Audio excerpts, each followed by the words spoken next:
14h-16h, Brigitte Lahaie, Sud Radio. Toujours en compagnie de Michel Odoul. Je rappelle également ce livre, Dis-moi comment aller chaque jour de mieux en mieux aux éditions Albin Michel. Et c'est peut-être celui qu'on peut conseiller à Lydie qui vient de nous rejoindre et qui a visiblement un peu de mal à prendre soin d'elle. Bonjour Lydie. Oui, bonjour Brigitte Lahaie, bonjour Michel Odoul. Merci de prendre mon appel. Du coup, je me suis dit, je vais me présenter un petit peu. Bon, j'ai 32 ans, je fais 1m55 et 64 kilos. Et depuis toujours, j'ai toujours eu un peu, de l'embonpoint. J'aime bien le sport, mais bon, j'en fais pas tellement. Et voilà, c'est un peu aléatoire. J'ai des périodes comme en ce moment où je suis assez motivée. Bon là, j'essaye d'aller marcher. Le matin, je fais des étirements, voilà. Mais en fait, le plus souvent, je vais grignoter ou voilà, j'ai un peu de mal à me motiver et voilà, c'est un peu en fait là ça a été tout, ça fait très longtemps que c'est comme ça en fait.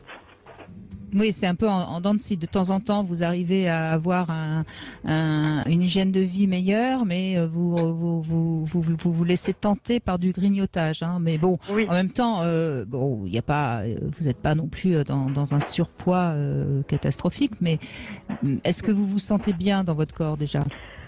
Bon, on va dire, quand tout à l'heure vous parlez de complexe, on va dire je l'apprécie pas énormément. Et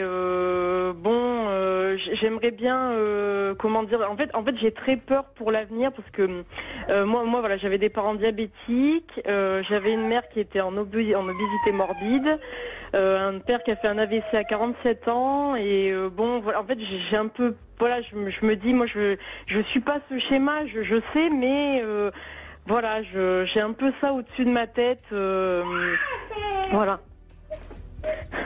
D'accord, mais c'est intéressant ce que vous dites parce qu'au fond, il faut pas le faire parce que vous avez peur, il faut le faire parce que vous avez envie de vous faire du bien.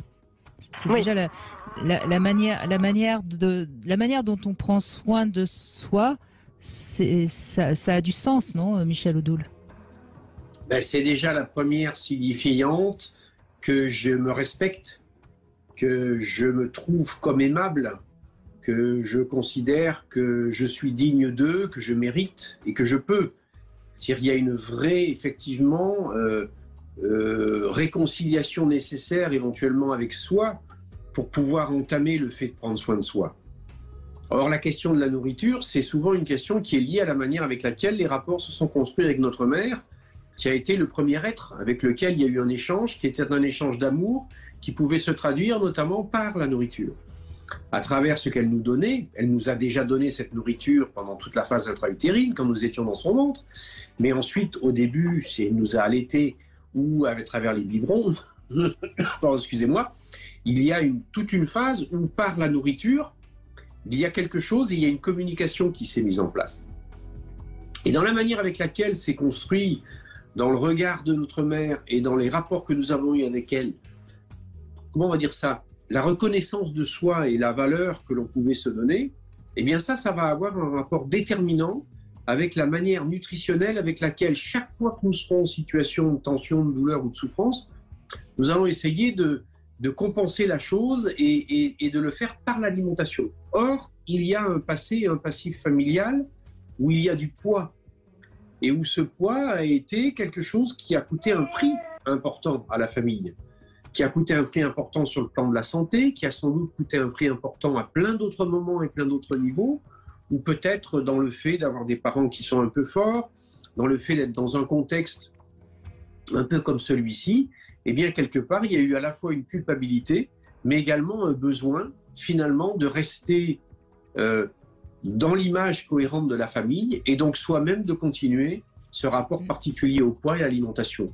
Il peut y avoir une culpabilité à ne plus vouloir être comme ça. Et puis c'est aussi très cognitif, hein, quand on a été élevé d'une certaine manière avec l'alimentation, malheureusement on reste très très marqué par ça. Je crois Lydie qu'il y a peut-être quelque chose qui peut vous aider aussi parce que la manière dont vous avez parlé de vos parents, on sent qu'il y a un tout petit peu de je vais pas dire de mépris, mais enfin quelque chose comme ça, d'un petit peu, enfin une vision un peu négative, à juste titre d'ailleurs.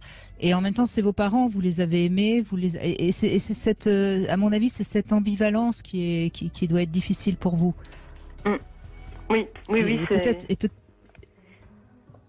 Oui, je ne saurais pas trop quoi en dire là, parce que c'est vrai que c'est assez douloureux, mais oui, il y a un petit peu de ça. Là, ils sont décédés, hein, tous les deux. Voilà, oui, j'ai bien compris. Voilà. Donc oui. Mais faites la paix avec ça. C'est vos parents. Vous n'êtes pas responsable de vos parents. Mais vous êtes responsable, en revanche, de ce qu'ils vous ont donné, de ce que vous allez en faire. Vous comprenez? Mais vos parents, vous n'êtes pas responsables. C'était leur choix. Et puis d'ailleurs, je ne pense pas qu'ils aient réellement choisi. Donc vous maintenant, vous avez pris conscience qu'on est responsable de sa santé. Vous avez envie de prendre soin de vous.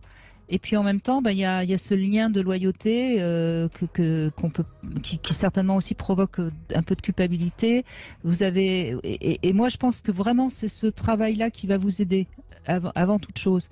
Après, bien sûr, vous pouvez vous donner une règle de vie, d'hygiène.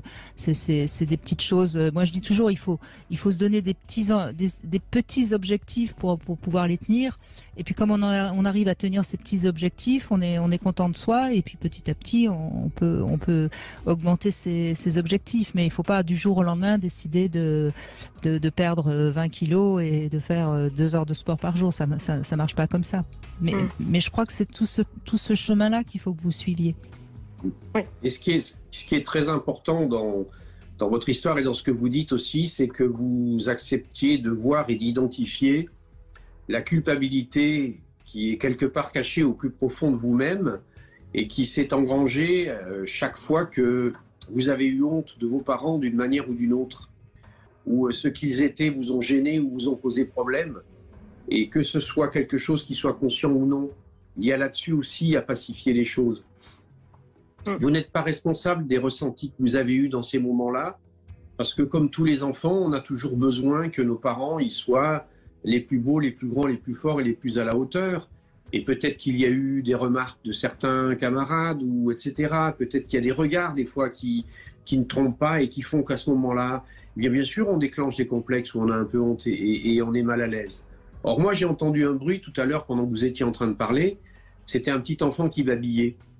Et cet enfant, il a besoin que vous vous pacifiez dans votre relation à vos propres parents, parce que c'est ça qui va faire de vous une mère qui apportera à votre fille de la fierté ou à votre fils de la fierté. Oui. Je vais prendre un autre exemple, Lydie, qui est très loin de votre cas, mais qui va peut-être vous parler, et qui va parler certainement à beaucoup de gens. On est en période électorale, et il y a beaucoup de gens qui ont eu des parents avec des difficultés financières, de milieux modestes, très modestes justement, et qui justement ont une colère et vont voter par rapport à cette colère, et quelque part c'est dommage, parce qu'au fond on doit pas réagir par une émotion, que ce soit la peur ou la colère, quand on va voter, parce que de toute façon nos parents ils étaient ce qu'ils étaient et on n'y est absolument pour rien. Donc il faut faire la paix avec ça, voyez, et c'est vraiment ce travail-là que vous devez faire, Lydie, et je pense qu'après tout sera beaucoup plus facile pour vous. On change pas ses habitudes comme ça du jour au lendemain, de toute façon. Mais c'est plus facile de changer ses habitudes quand on a fait la paix avec tout ce qui nous a mis dans cette situation-là. Oui. Merci. Oui. Là, vous parlez de la honte. C'est vrai que moi, c'est vraiment un sentiment que j'ai connu. Petite, régulièrement, malgré moi, parce que moi j'avais une mère, c'est très compliqué, c'est normal, c'est normal que vous ayez eu honte, c'est tout à fait, je dirais même que c'est sain, et c'est ce qui fait qu'aujourd'hui vous êtes capable de prendre conscience qu'il faut que vous fassiez attention à vous. Si vous n'aviez pas eu honte, vous reproduiriez exactement de la même manière le comportement de votre mère. Oui. Donc elle est salvatrice, cette honte. Même si c'est pas très agréable de se dire j'ai eu honte de ma maman, parce qu'en même temps vous l'avez aimée. Vous voyez, c'est cette ambiguïté-là qu'il faut dépasser. Merci beaucoup. Ben, je vous en prie, Lydie, merci à vous de venir Prenez soin de vous. confier à nous. Prenez soin de vous, absolument, pour la suite.